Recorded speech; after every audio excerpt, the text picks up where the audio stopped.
Halo guys, selamat datang di tutorial JK Flip-Flop. Nah, ini bisa dirangkai di faststart.com dengan gratis dan animasinya bagus guys.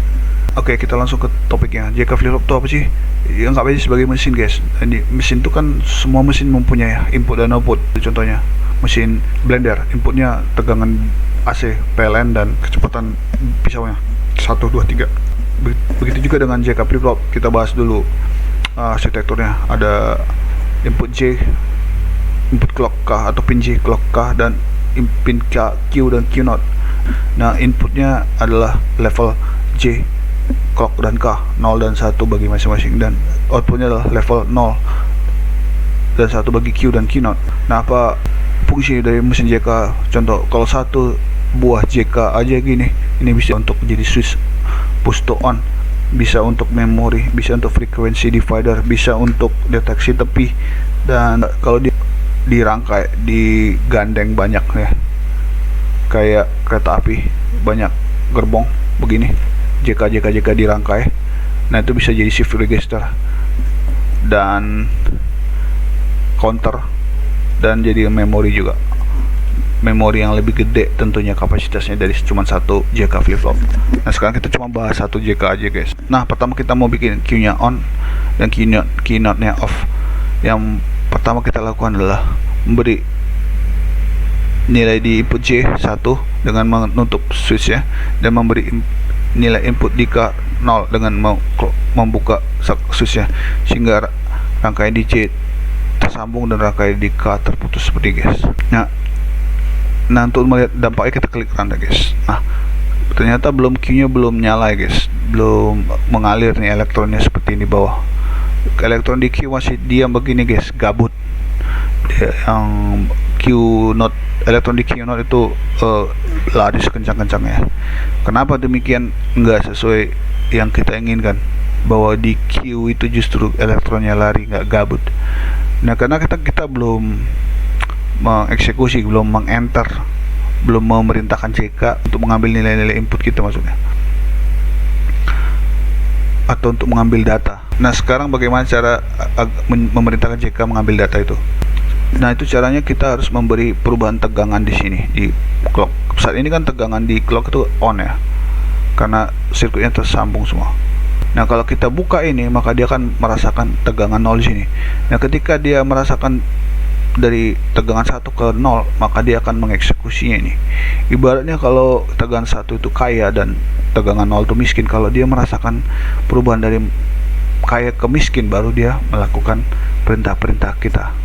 Nah, kalau saat ini kan tegangannya 1, kalau kita ubah nih jadi tegangan 0 atau kita buka saklarnya, maka dia akan membuat Q di sini menyala. Kita lihat guys. Nah, dia akan jadi nyala, artinya dia sudah mengambil data nilai J dan K dan melakukan perintahnya. Nah, perintah-perintah yang lain tuh ada di sini guys. Nah, itu tadi kita melakukan, namanya melakukan set, atau membuat Q nya 1 dan J dan K nya 1 dan 0. Nah, ini nilai-nilai yang bisa dilakukan di J dan K, dan nilai yang bisa dilakukan di Q. Sekarang kita mau reset guys. Reset itu artinya di sini, kalau saat ini elektronnya lari, kita akan buat elektronnya gabut atau diam. Cara reset itu gimana guys? Nah, tabel kebenaran itu jadikan panduannya guys. Nah, kasih 0 di J, kasih 1 K. Jadi kasih J data 0 dan kasih K 1. Nah, kalau udah begini, kita harus membuat si clock itu merasakan dari kaya ke miskin lagi guys. Dan saat ini dia miskin, kita bikin kaya sekarang guys. Nah, bikin kaya sekarang. Nah, sekarang kita bikin miskin lagi guys. Itu baru dia J dan K mengeluarkan output yang kita inginkan, karena itu menandakan dia sudah mengambil datanya. Oke, sekarang kita akan bahas fitur memori pada JK flip-flop. Apa itu fitur memori pada JK flip-flop? Fitur memori pada JK flip-flop akan membuat JK flip-flop menghasilkan output sekarang sama dengan output sebelumnya. Nah, bagaimana kita menilai mana output sebelumnya dan mana output sesudahnya?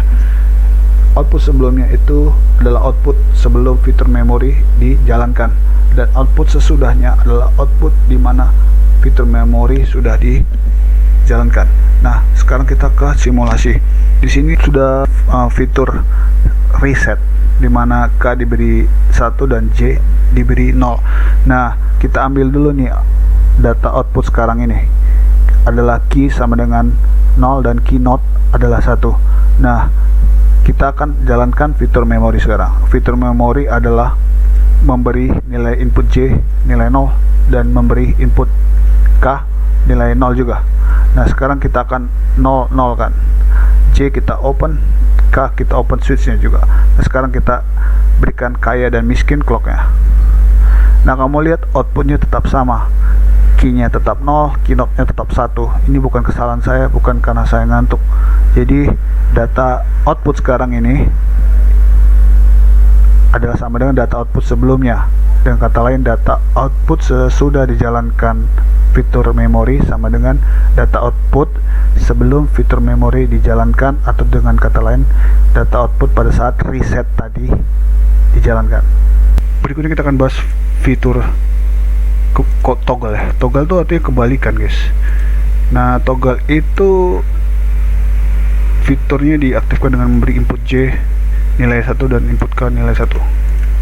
Nah, kondisi sekarang tuh key-nya 0 ya, dengan elektron gabut. Nah, sekarang kita akan aktifkan fitur toggle, yaitu memberikan nilai J1 dan K1, dan kita buat kaya dan miskin clock, kaya miskin. Nah, sekarang key jadi 1. Nah, kalau kamu jadikan kaya dan miskin lagi clock ya, maka dia akan key jadi 0. Dan kalau kemudian kamu bikin kaya dan miskin clocknya, key jadi 1 lagi. Jadi berkebalikan terus setiap kali kamu bikin kaya dan miskin clocknya. Coba ya kita lihat ya. Pertama kaya dan miskin. Nah, jadi 0, key-nya jadi 0. Kaya dan miskin, key-nya jadi 1. Kaya dan miskin, key-nya jadi 0. Nah, itulah fitur toggle key-nya jadi berkebalikan dari kondisi sebelumnya. Setiap kali clock-nya diberikan trigger atau diberikan ketuk. Terima kasih guys, semoga ini berguna.